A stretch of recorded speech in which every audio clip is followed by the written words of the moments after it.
All right, welcome into the show. Reiter's Block on Bill Reiter. We'll get you back to Masters coverage very soon. Want to visit first, though, with Nick Chubb from the Browns. Talk a little NBA playoffs from Los Angeles, California, starting right now.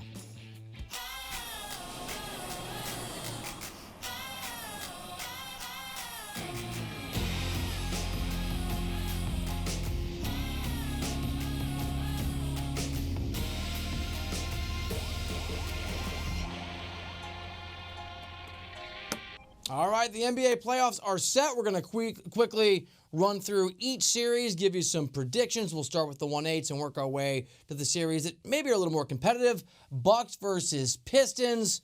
This one's an easy call. Milwaukee is legit. They're in the top 5 in offensive and defensive rating.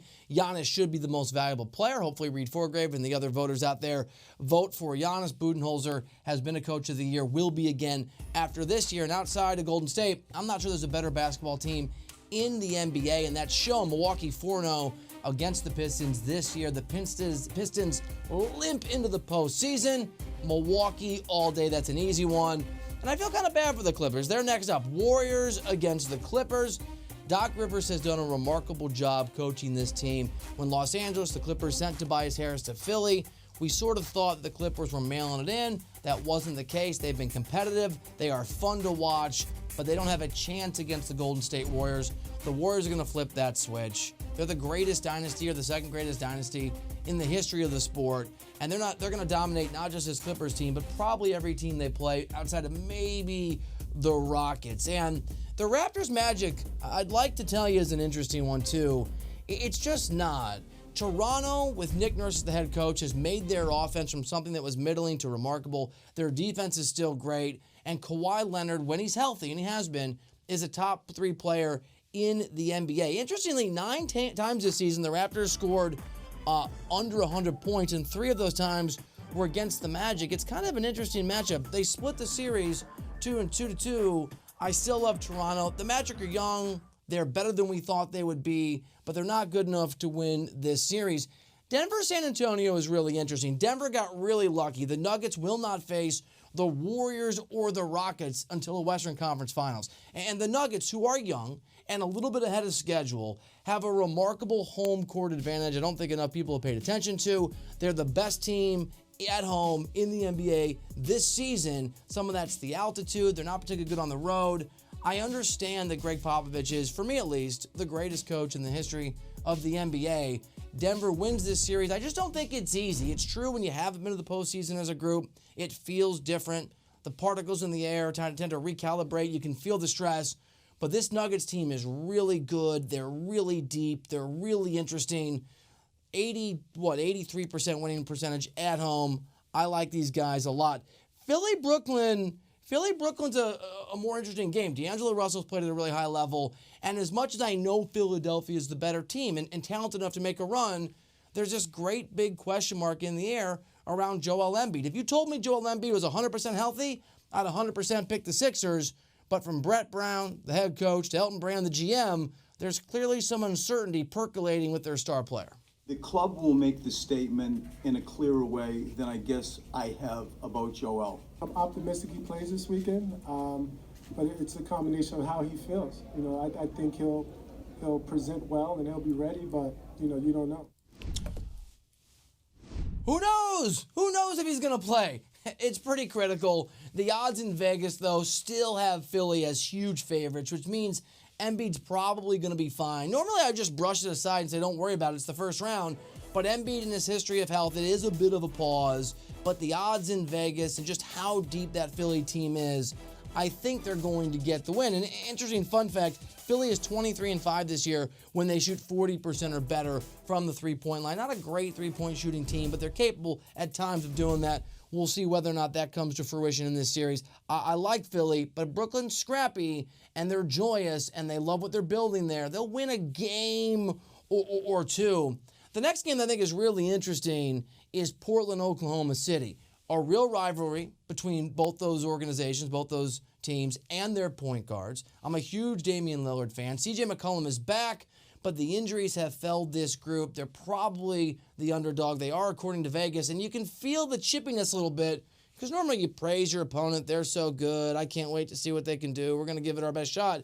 But But you can feel, I think, I'll let you judge for yourself, the animosity between Russ and Dame when they talked about each other heading into the series. Just talk about the mutual respect you have for Dame, obviously, big competitor.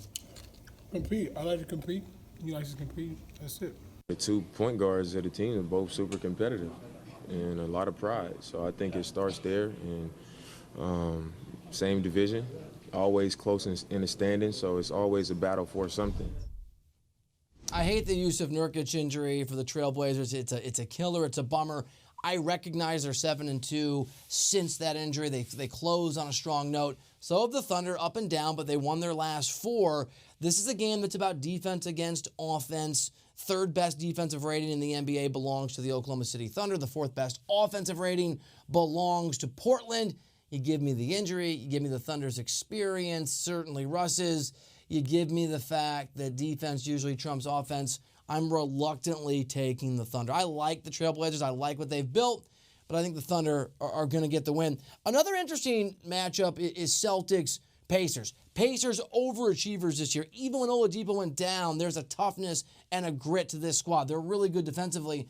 The Celtics have been underachievers. They should be at or near the top of the Eastern Conference. They haven't been, but they have so much talented. And Darren Collison, at least, for the Pacers, thinks, and what are you going to say, but thinks they match up really well. Everybody knows Boston. Some have them favored to win it all in the East, despite, their seed. And, they got talented players, but I'm very confident in our group that, we're going to do well. I think we match up well with them.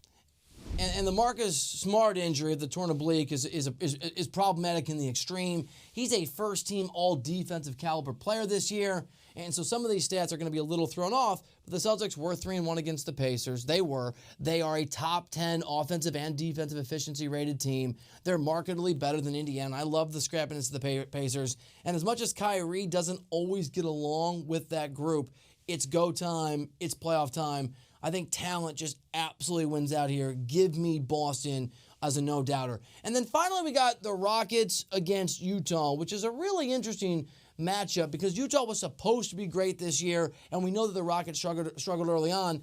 But really, you look at the stats and things I'm looking at here. I know Utah is the number 2 defense in the NBA. Rudy Gobert is a beast. I love Quinn Snyder as a head coach.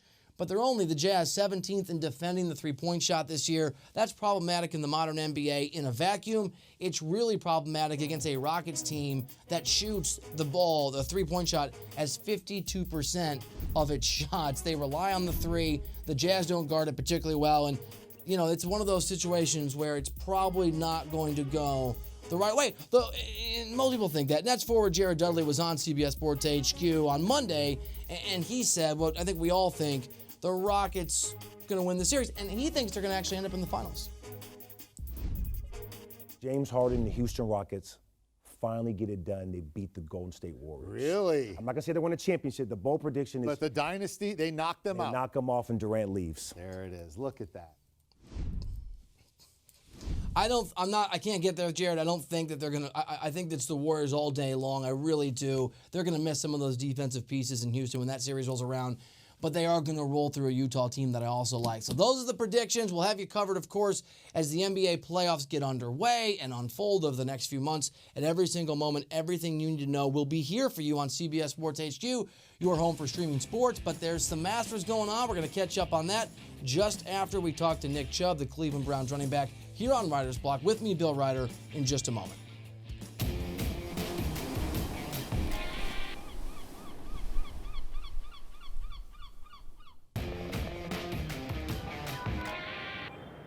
All right, welcome back into the show. Reiter's Block. We'll get back to some Masters coverage in just a second, but my next guest had an incredible first year in the NFL with the Cleveland Browns. Nearly 4 short of a 1,000-yard rushing season. I think it was 8 touchdowns, broke off a 92-yard run. Nick Chubb joins me here on the show. Nick, thanks for making time for us. Yeah, thanks for having me. So congrats on a first great season for you. Browns heading in a great and exciting direction. Walk us through what you do after a good start to your career in the offseason. What have you been up to? You get back to work. You take a couple of days off. You relax, hang out with the family.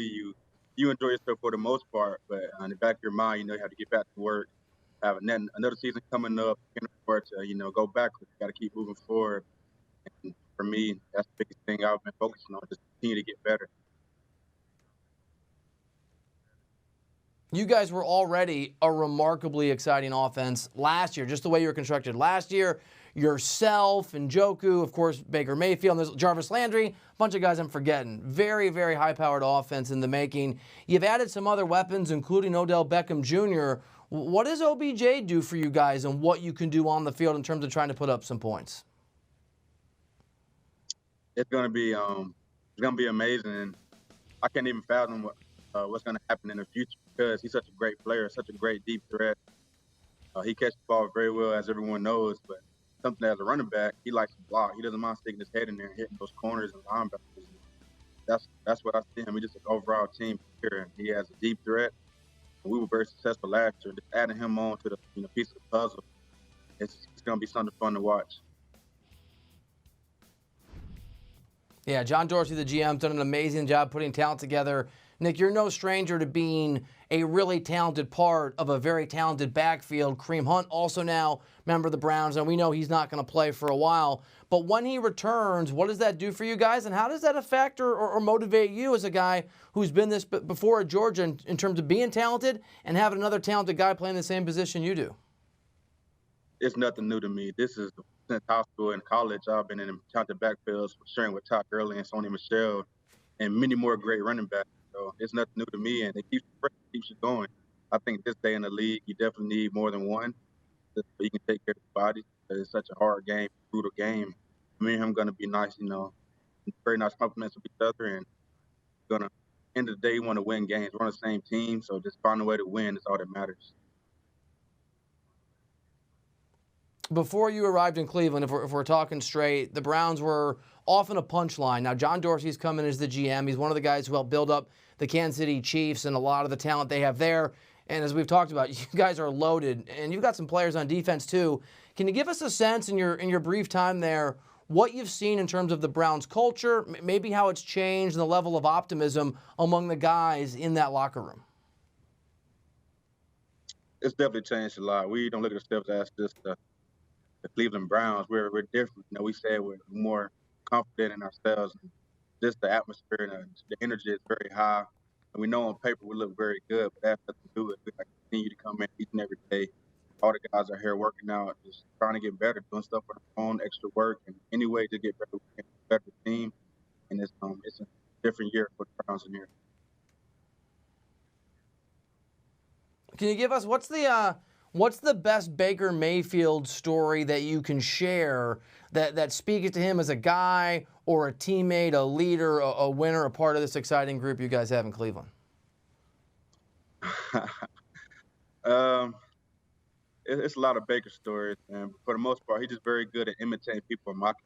When he can do John Dorsey, he can do Freddie Kitchens, he can do anybody. He's just very high energy person. He's great to be around. He's very competitive. All right, we've had him on the show. We'll get him back on. We'll have to get some of those from him. I know, Nick, that every single competitor like yourself, every football team, the goal is to win the Super Bowl and nothing short of that. So let me ask you the question this way, because it's a very fine line, as you know, in the NFL between a win and a loss, between 4 wins and 10 wins. There's a lot of parity in the NFL. For you guys, as you're constructed, just in the regular season this upcoming season, what is the minimum number of wins that you look at and you say, if we don't get there, we haven't done what we're capable of doing? That's tough to say. It's a fine line between winning and losing in the NFL, and for us, take it day by day and step by step. But we managed to win 7 games last year. We have to, improve in a way, and that's the good way to look at if we improved or not. To win more than 7 games, and who knows how many it can be, but that's just the goal for me, just be better than we were last year. Freddie Kitchens was around you guys, obviously. He's now the official head coach. For folks that haven't paid as much attention, that don't know Coach particularly well, what can you tell us about Freddie Kitchens and what he's going to be as a head coach for the Browns? He's a great man. He's very, fun to be around. He's all business, but at the same time, he's a guy you can talk to no matter what about anything. And I had the pleasure of him being my running back coach last year before he became the interim OC. Now he's a head coach, so I know him very well. And he actually grew up like 30 minutes from where I'm from in Georgia. And we kind of, had that in common. He's just a great coach, and he's very smart, and I mean, he's gonna be a great coach. We talked earlier in the interview about just you're accustomed at Georgia to being talented, having a talented guy who's also in that backfield. Sony Michel and the Patriots just went through that Super Bowl experience. That's the ultimate goal for everybody. Did you reach out to Sony? Did you talk to him? Is that a friendship? Is that a rivalry? What's the status of that Georgia duo? Not that we both succeed in the NFL with different teams.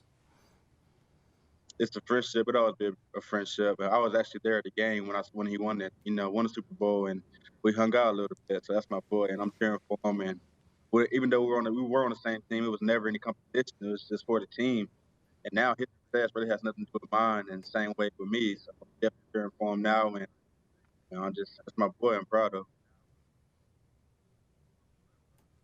It's really cool, and I say this as a guy who's married to an Ohio woman. I'm telling you, happy wife, happy life. Hopefully soon he'll be at a Super Bowl celebrating with you when you guys get it done. It's an exciting team. It's a talented team. You're a big part of that. Nick Chubb, it's very cool of you to make time. Thank you to you. Thanks for the Browns. Appreciate you, man. Sir, thanks for having me. Nick Chubb, that guy is good. That whole team is good. And I do. My wife's a Browns fan, so it's a happier moment in the Reiter household on NFL Sundays. That's a really interesting football team. They're going to be must-watch television this upcoming season. Really appreciate the Browns making Nick available. A very, very talented dude. A little bit shorter show today. Riders Block back tomorrow. Be shorter tomorrow as well. We want to get you right to what's going on in the Masters. We want to catch you up. We're CBS Sports HQ. We are your home for whatever's trending in the world of sports. And today, what's trending is happening at Augusta National. So we're going to get you back to a little golf coverage right now. I'll see you tomorrow.